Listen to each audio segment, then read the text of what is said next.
Today we are going to discuss another clinical part, clinical scenario, which is mostly encountered by our clinician, psychiatrist in clinical practice, and that is comorbidity between schizophrenia and substance abuse.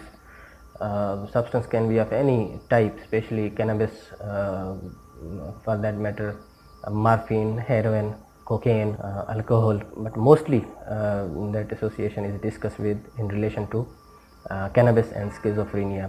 The clinical situation, the clinical pitfall in that situation is that it has been observed the schizophrenia classical, quote unquote classical schizophrenia usually presented with two main symptomatology. One is called negative symptoms and one is called positive symptoms. Negative symptoms that could be depression, anhedonia, social withdrawal, catatonic feature, mood reactivity is reduced. These are negative symptoms which are part of schizophrenia usually, that is part of chronic schizophrenia. Now situation become tricky when a patient is presented to us with the long history. For example, there is history of untreated psychosis which has been lasting for 5 to 10 years, 5 to 6 years, 12 years, 15 years. Now patient is in front of us.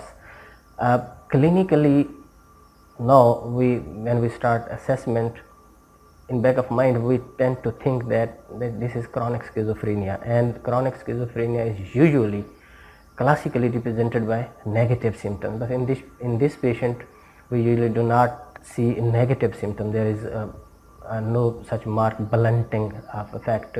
There is no such depression, no such anhedonia up to the degree which we were expecting in those patients. In this situation, one point is very critical, and one should be very careful in this situation, that comorbid substance use in schizophrenia tend to reduce negative symptoms. That is bottom line. If a patient is using substance at the same time, somehow these substance of abuse tend to reduce negative symptoms.